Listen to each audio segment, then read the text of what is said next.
बुढ़ापा अभिशाप नहीं, बुढ़ापा बनेगा उत्सव जिंदगी का। अटल वयो अभ्युदय योजना बनाए बुजुर्गों की जिंदगी को आसान, लौटाए उनका खोया हुआ स्वाभिमान। कहा जाता है बुढ़ापा अपने आप में एक रोग है। उम्र बढ़ने के साथ हमारे बुजुर्गों को होती है कई तरह की शारीरिक समस्याएं। ऐसे में गरीब, असहाय, वरिष्ठ नागरिकों के पोषण के लिए सरकार ने उठाए हैं कदम। अटल वयो अभ्युदय योजना दिलाती है बुजुर्गों को सही पोषक भोजन। लगभग 50,000 बुजुर्गों को लाभ देने के लिए 39.6 करोड़ बजट में आवंटित किए गए हैं, जिससे होगा हमारे वरिष्ठ जनों का अभ्युदय। साथ ही सहारा बनी वरिष्ठ जनों का राष्ट्रीय वयोश्री योजना, जिसमें गरीबी रेखा के नीचे के हमारे सम्माननीय वरिष्ठों को मिलेंगे सहायक उपकरण और जीवन सहायक यंत्र, जैसे wheel chair, hearing head, walker, जिससे खिल उठी हमारे बड़ों की खोई मुस्कान, क्योंकि हमारे बुजुर्ग हमारा अभिमान। CRA द्वारा निर्मित, सामाजिक न्याय एवं सशक्तिकरण मंत्रालय, भारत सरकार द्वारा जनहित में जारी। आप सुन रहे हैं रेडियो दस्तक 90.8 FM।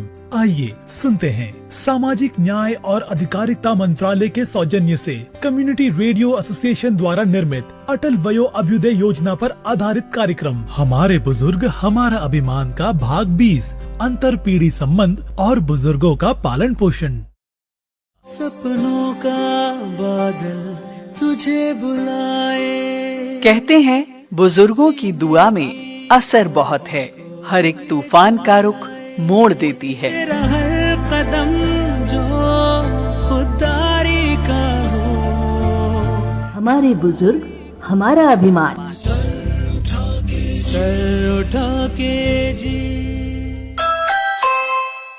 दादाजी, ओ दादाजी, कहाँ रह गए आप? सुबह सुबह आपने मुझे जल्दी उठा दिया कि तैयार हो जाओ, रेडियो जाना है, हमारे श्रोता साथियों को नई जानकारियाँ देनी है। अब देखिए, मैं तो कब से तैयार बैठी हूँ, पर आप जाने कहाँ खो गए? दादाजी, कहाँ हैं आप? ये देखिए, मैं आपको पूरे घर में ढूंढ रही हूँ और आप कमरे में बैठकर किस्से कहानी सुन रहे हैं।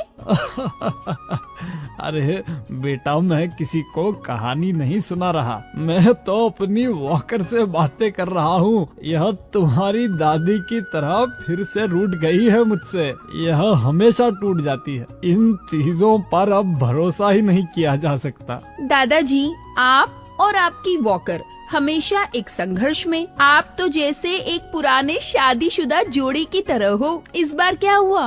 अरे सब ठीक है, बस थोड़ी सी मरम्मत हो जाएगी, 1 महीना और चल जाएगी। देखिए दादाजी, जिद मत कीजिए, अब समय आ गया है नई वॉकर लेने का। आप इस पुरानी चीज पर हमेशा भरोसा नहीं कर सकते। तुम भी हद करती हो लक्ष्मी, बस थोड़ी जकड़न है जोड़ों में। तुम जरूरी चीजें ले लो, मैं बस 2 मिनट में आता हूँ। चलो भाई भरत, फिर से इसकी मरम पट्टी करो, कुछ दिन तो और चल जाए। अरे ये देखो भाई, ये हो गया। अब कम से कम 1 महीना तो और चल जाना चाहिए।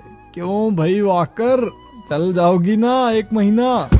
अरे क्या गिरा? दादाजी उठिए, दादाजी उठिए, कहीं लगी क्या आपको? आप गिर कैसे गए? क्या कर रहे थे आप? ज्यादा चोट तो नहीं लगी आपको दादाजी?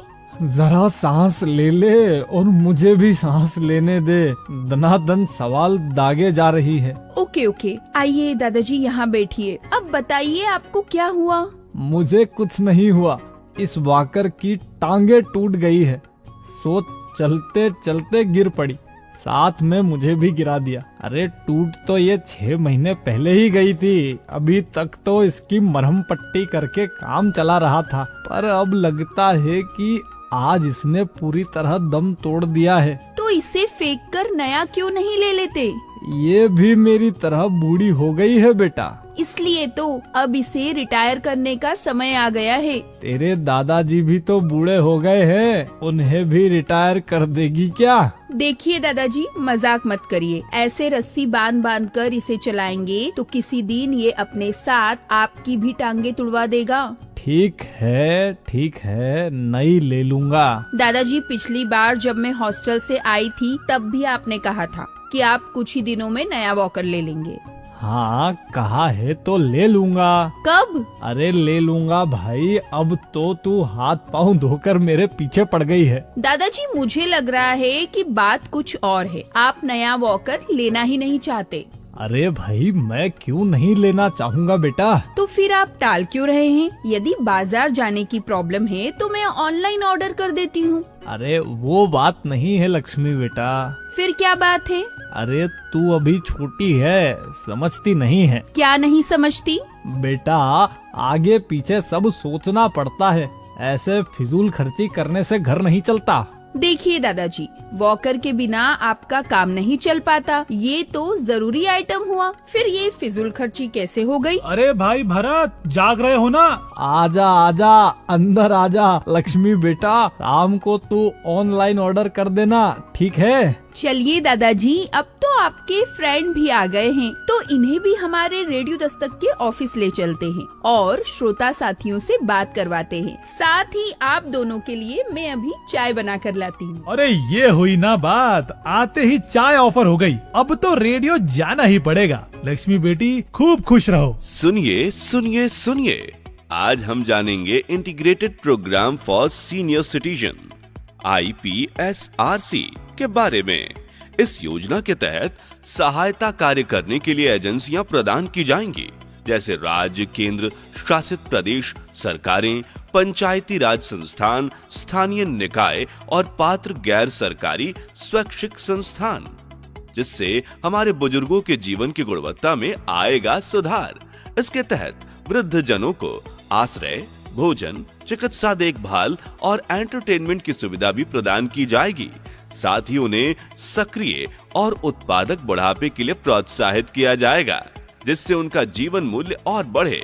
जी हाँ, वरिष्ठ नागरिकों के घरों, महिलाओं के लिए वरिष्ठ नागरिकों के लिए घरों का रखरखाव, जिसमें सांसद आदर्श ग्राम योजना के तहत आने वाले घर भी शामिल हैं, जहां उन्हें निःशुल्क भोजन, आश्रय, देखभाल, मनोरंजन जैसी सुविधाएं दी जाएंगी।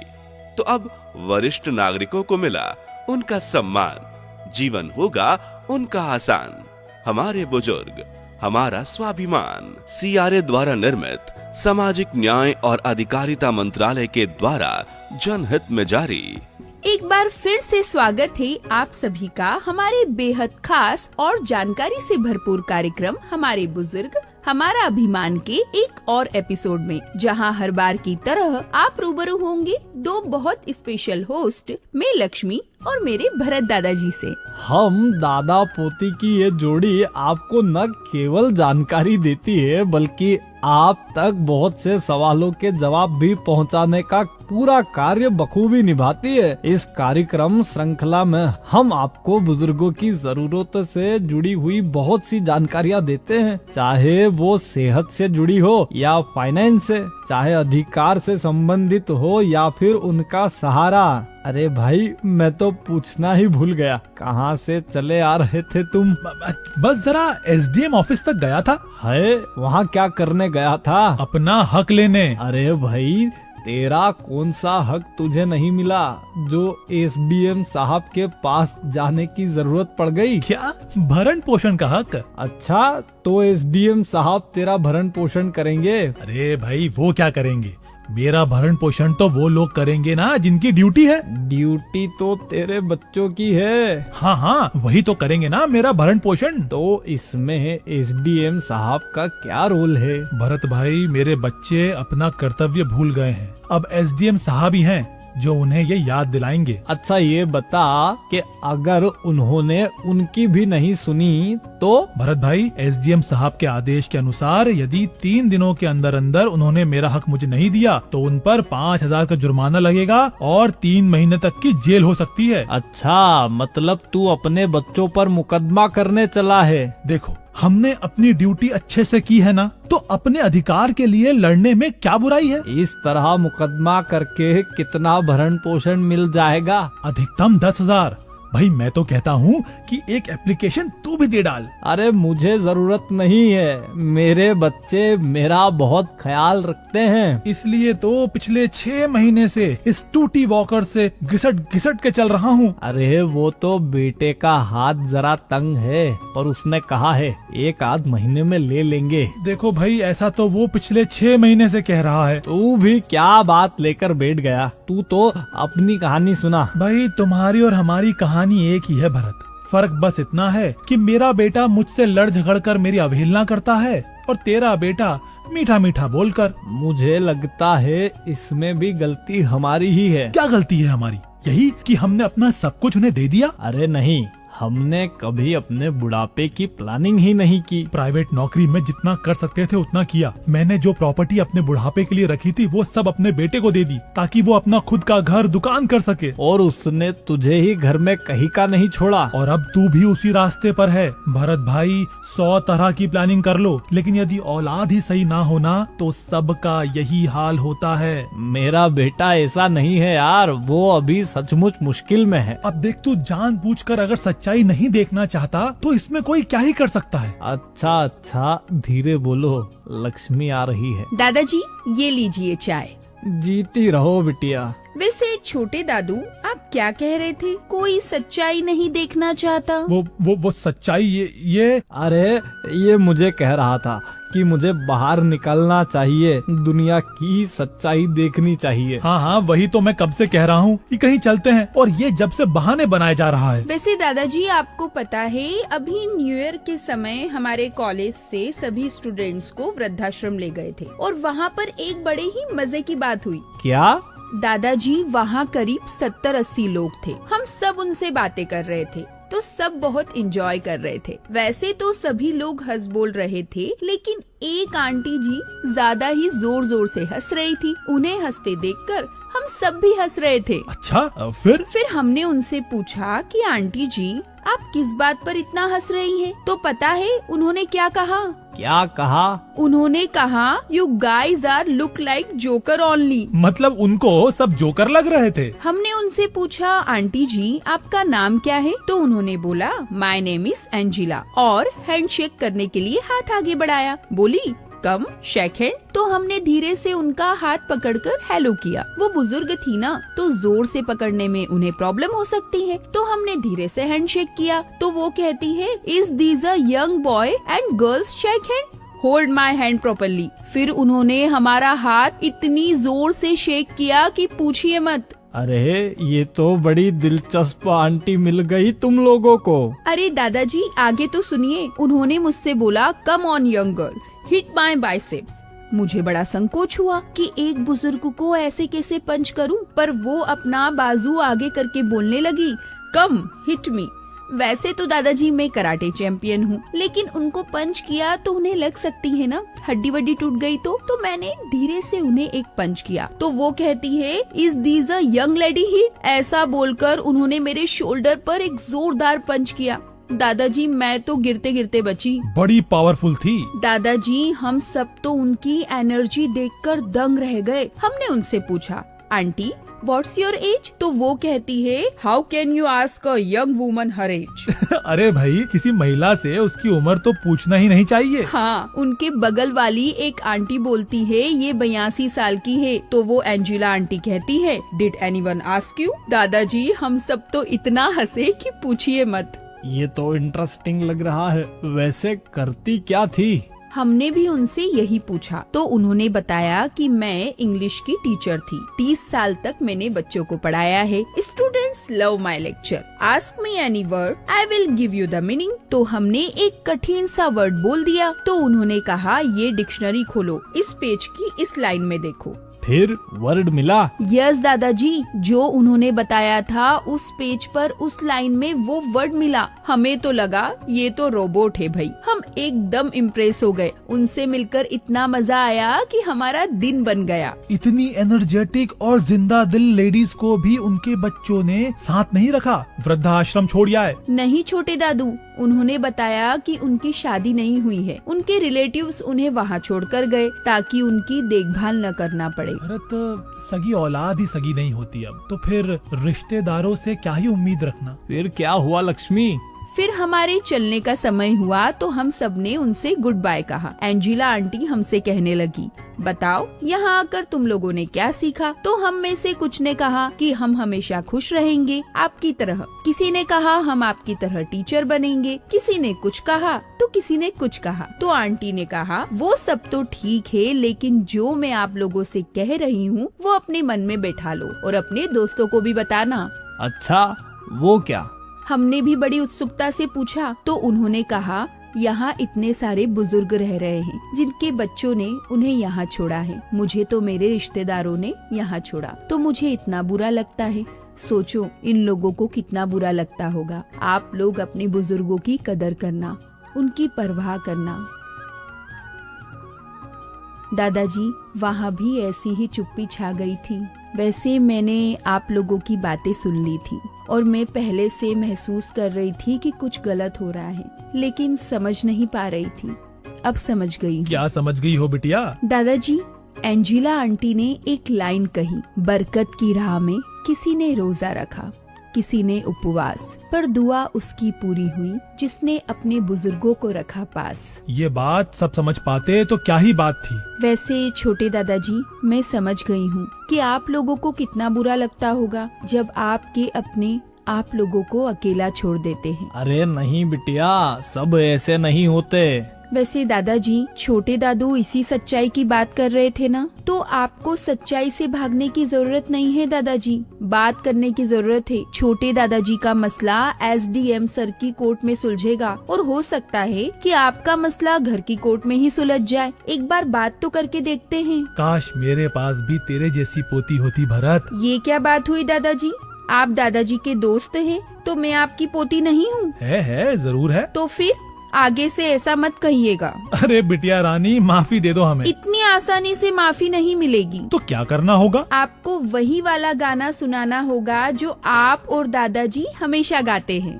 ठीक है, पर उसके लिए तेरे दादाजी को भी मेरा साथ देना पड़ेगा। अरे मैं कह रहा हूँ, मेरा वॉकर टूट गया है, मैं नहीं गा सकता। देख रही हो बिटिया, ये वॉकर से गाना गाते हैं। अरे दादाजी, बहाना तो अच्छा सा बनाते। अरे तुझे नाचना नहीं है, गाना है। अरे भाई, मेरे कहने का मतलब है। बिटिया ये कहना चाह रहा है कि जब मैं गाना गाता हूँ तो उसके पैर थिरकने लगते हैं। अरे मैं यह कहना चाह रहा था कि क्यों ना हम अपने साथियों को एक बढ़िया सा गीत सुनाते हैं। क्यों लक्ष्मी, क्या कहती हो? हाँ हाँ दादाजी, ये भी कोई पूछने की बात है? गजानंद गुरुदेवी मनाऊं, अरे धरू हृदय में ध्यान। हृदय शीति सहित पधारी जो, पूरणी करी जो काम जी।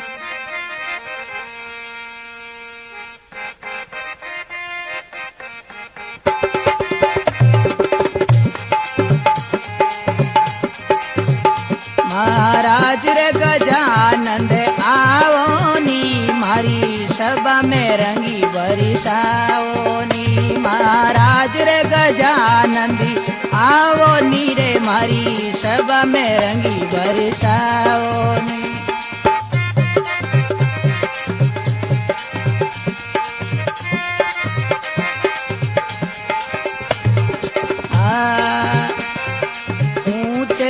आसनी आप बिराजो, ऊंचे आसनी आप बिराजो। दुनिया ने बोलो, दुनिया ने दर्शनी देवो नी रे, महाराज गजानंदी आओ नी थे। दुनिया ने दर्शनी देवो नी रे, महाराज गजानंदी आओ नी।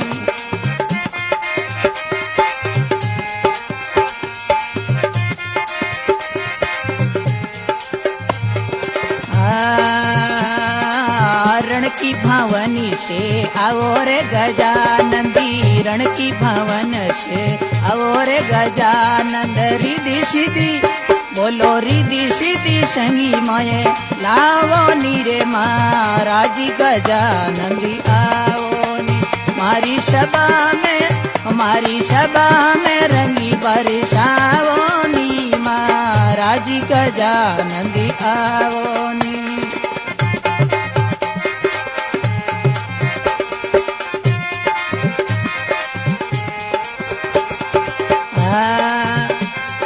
पान फूले थारे चढ़े अरु मेवा, पान फूले बाबा चढ़े थारे मेवा। लाडू डारो बोलो मोद की भोग लगावो नी, महाराज गजानंद आओ नी। बोलो लाडू डारो भोग लगावो नी, महाराज गजानंद आओ नी।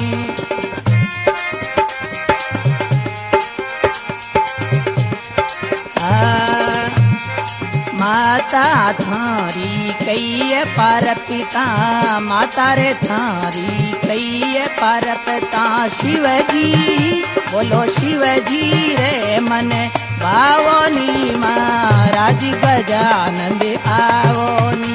हे शिवजी रे मन भावो नी रे, महाराज गजानंद आओ नी।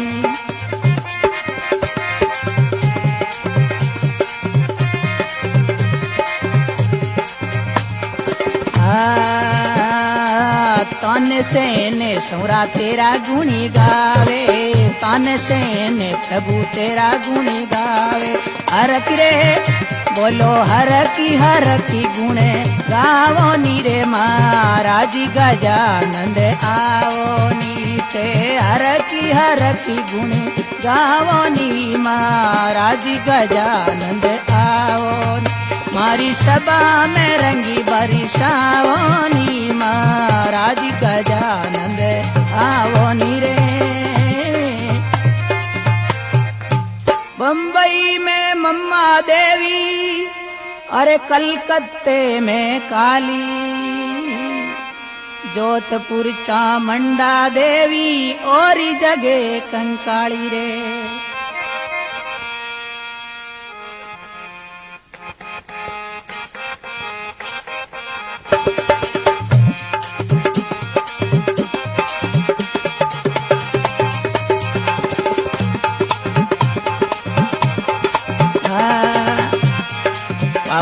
पावड़िए माता में चढ़ू रे, पावड़िए माता में चढ़ू। ओ तो जट रे बोलो जट मारे माता जीरो थाने वारी जाऊं जगदम्बा। ओ तो जट रे ओ जट मारे माता जीरो थाने वारी जाऊं जगदम्बा।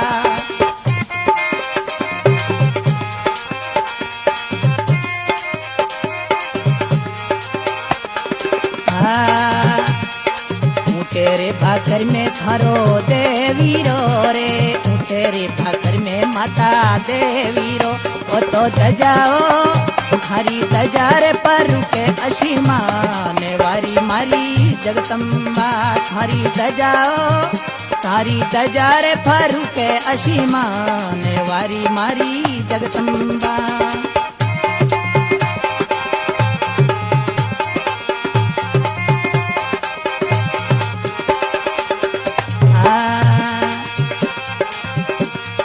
दूरारे देशारा माता जाते रू रे, दूरारे देशारा आवे जाते रू।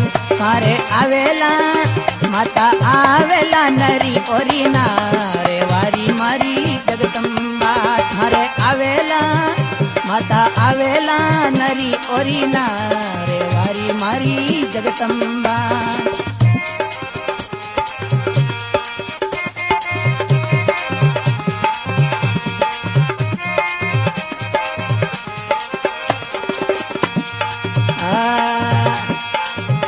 रे घुमाळ्यो माथा गागीरो रे, घेर रे घुमाळ्यो पेर्यो गागीरो।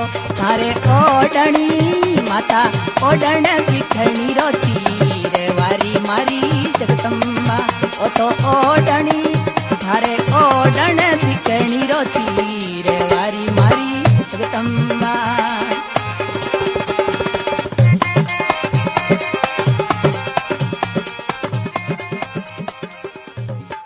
लक्ष्मी, मैं तेरी एंजिला आंटी की बातों से बहुत प्रभावित हूँ और उनकी कही गई बात मेरे दिमाग में बार बार घूम रही है ना दादाजी, मैं भी वही सोच रही थी। ये वो लोग हैं जिन्होंने वाकई अपनी जिंदगी में कष्ट देखा है, इसलिए वो जानते हैं कि परिवार का साथ कितना जरूरी है और परिवार का साथ हो तो उससे किसी का मनोबल कितना बढ़ जाता है। अरे सिर्फ परिवार ही नहीं लक्ष्मी, अब तो सरकार का साथ भी जरूरी है और वो तो हमारे साथ हमेशा है। हाँ दादाजी, सरकार ने इतनी सारी योजनाएं भी तो निकाली है जिससे आप जैसे बुजुर्गों और हम सबके प्यारे दादा दादियों की सेवा अच्छी तरह से की जा सके। अरे लक्ष्मी बिटिया, ये कौन सी योजनाएं हैं जिसके बारे में मुझे नहीं पता? लो कर लो बात, हम इतने दिनों से इन्हीं योजनाओं के बारे में ही तो बात कर रहे थे छोटे दादाजी, और आपको ही नहीं पता। जरा रुकिए, मैं आपको बता देती हूँ। दादाजी, एक बार और दोहरा लिया जाए कि क्या क्या योजनाएं चल रही है सामाजिक न्याय और अधिकारिता मंत्रालय द्वारा हमारे बुजुर्गों के लिए। अरे बिल्कुल, श्रोता साथियों की यादों को भी ताज़ा कर दिया जाए। जी दादाजी, बिल्कुल। इसमें पहला है वरिष्ठ नागरिकों के लिए एकीकृत कार्यक्रम IPSRC अटल वयो अभ्युदय योजना का एक घटक, जिसके तहत वरिष्ठ नागरिक गृहों, वृद्धाश्रमों, सतत देखभाल गृहों आदि के संचालन और रखरखाव के लिए गैर सरकारी स्वैच्छिक संगठनों को अनुदान सहायता प्रदान की जाती है। दूसरा है एल्डर लाइन नंबर 14567, जिसकी सहायता से बुजुर्ग पेंशन, कानूनी मुद्दों, ration card, Awas Yojana, Ayushman card योजना, प्रधानमंत्री सम्मान निधि योजना सहित अन्य तरह की सूचना के लिए मुफ्त जानकारी और मार्गदर्शन प्राप्त कर सकेंगे। उम्र के आखिरी पड़ाव पर अक्सर बुजुर्ग लोगों को कोई ना कोई समस्या आती रहती है, इसके लिए ही है एल्डर लाइन। तीसरा है जेरिएट्रिक केयर गिवर्स ट्रेनिंग। इस योजना का मुख्य उद्देश्य वृद्धावस्था देखभालकर्ताओं के क्षेत्र में आपूर्ति और बढ़ती मांग के बीच के अंतर को पाटना है, ताकि वरिष्ठ नागरिकों को अधिक पेशेवर सेवाएं प्रदान की जा सके और साथ ही वृद्धावस्था के क्षेत्र में पेशेवर देखभालकर्ताओं का एक कैडर तैयार किया जा सके। चौथा सेज यानी senior care ageing growth engine. देश के वरिष्ठ नागरिकों के रोजमर्रा के काम अब आसान हो जाएंगे। केंद्र सरकार ने इस दिशा में बड़ा कदम उठाया है। सरकार ने बुजुर्ग व्यक्तियों के लिए संचालित इस कार्यक्रम और सेज पोर्टल को वर्चुअल तरीके से लॉन्च किया है। SAGA पोर्टल भरोसेमंद स्टार्टअप के जरिए बुजुर्गों की देखभाल में इस्तेमाल होने वाले उत्पादों और सेवाओं को प्रदान करने वाला वन स्टॉप एक्सेस है। अगली योजना है राष्ट्रीय वयोश्री योजना। ये BPL श्रेणी के वरिष्ठ नागरिकों के लिए शारीरिक सहायता और सहायक उपकरण प्रदान करने की एक योजना है। ये एक केंद्रीय क्षेत्र की योजना है जो पूरी तरह से केंद्र सरकार द्वारा वित्त पोषित है और इस योजना के कार्यान्वयन के लिए व्यय वरिष्ठ नागरिक कल्याण कोष से पूरा किया जाएगा। केयर ट्रैक सर्जरी स्कीम के तहत आयुष्मान भारत के माध्यम से बुजुर्गों को निशुल्क आंखों का ऑपरेशन किया जा रहा है। और छोटे दादाजी, भरण पोषण का अधिकार अधिनियम तो आपको पता ही है, जिसके लिए आप SDM के पास गए थे, जिसके तहत भरण पोषण पाने का अधिकार ऐसे माता पिता, दादी दादा, वरिष्ठ नागरिकों को जो अपनी आय और संपत्ति से अपना भरण पोषण नहीं कर सकते, वे इस अधिनियम के तहत भरण पोषण का दावा कर सकते हैं। माता पिता की परिभाषा में जैविक, गोद और सौतेले माता पिता भी आते हैं। अरे ये योजनाएं तो वर्तमान में सामाजिक न्याय और अधिकारिता मंत्रालय द्वारा संचालित है, लेकिन समय समय पर विभिन्न अवसरों पर भी मंत्रालय का ये विभाग वृद्धजन, दिव्यांग जन से संबंधित कार्यक्रम आयोजित करता रहता है। जैसे इन दिनों महाकुंभ के अवसर पर प्रयागराज में भी मंत्रालय सक्रियता के साथ कार्य कर रहा है। छोटे दादाजी, इन योजनाओं में से कुछ अगर आपके काम आ जाए तो उसे भी SDM सर के ऑफिस में जरूर बताइएगा और अपने हक की लड़ाई के लिए कदम उठाइएगा। हाँ लक्ष्मी बिटिया, तुमने मेरी बहुत मदद की। दादाजी, मैंने सुना था कि प्यार सिर्फ शब्दों से नहीं बल्कि देखभाल से साबित होता है। जब तक अपने बुजुर्गों को अपना वक्त और सम्मान नहीं देते तब तक हमारा प्यार अधूरा ही रहता है। हाँ रे बिटिया, शायद तू सही कह रही है। कई बार हम खुद ही मान बैठते हैं कि हमें किसी से कुछ मंगाना नहीं चाहिए, लेकिन क्या अपनों से भी नहीं। सच कहा भरत, हम लोग पूरी जिंदगी अपने बच्चों और परिवार के लिए लगा देते हैं, लेकिन बुढ़ापे में अगर हमें उनका साथ न मिले तो कहीं ना कहीं दिल में एक खालीपन सा लगता है। पर दादाजी, इस खालीपन को भरा जा सकता है छोटी छोटी चीजों का ख्याल रखने से, बातें करने से। मैं आपको वॉकर की जगह अपने हाथ का सहारा दूंगी जब तक नया वॉकर नहीं आ जाता। अरे नहीं नहीं, मैं बूढ़ा जरूर हो गया हूँ, लेकिन अभी भी अपने पैरों पर खड़ा हूँ। हाँ हाँ, जब तक वॉकर की रस्सी सलामत है तब तक आप खड़े तो हो ही जाएंगे। वाह, ऐसी ही हंसी बनी रहे, यही तो असली बुढ़ापे की दवा है। तो फिर अब हम लोग इस बात पर कोई समझौता नहीं करेंगे। बुजुर्गों की देखभाल करना सिर्फ जिम्मेदारी नहीं, हमारा हक और प्यार भी है। अरे जीती रहे बिटिया, तुझ जैसी पोती तो सबको मिले। प्यारे श्रोताओं, ये था हमारा खास कार्यक्रम हमारे बुजुर्ग हमारा अभिमान, जो प्रसारित किया गया सामाजिक न्याय एवं अधिकारिता मंत्रालय और सामुदायिक रेडियो संगठन के सौजन्य से, जिसमें हमने आज बात की बुजुर्गों के भरण पोषण के बारे में। तो श्रोताओं, आने वाले कार्यक्रमों में भी हम बुजुर्गों की कल्याणकारी योजनाओं के बारे में आपके साथ बातें करते रहेंगे। फिलहाल वक्त हो चला है कार्यक्रम के समापन का, तो मुझे लक्ष्मी और मुझे भरत को दीजिए अनुमति। नमस्कार। नमस्कार। सुनते रहिए रेडियो दस्तक 90.8 FM। सुनेगा उज्जैन, बढ़ेगा उज्जैन। रेडियो दस्तक।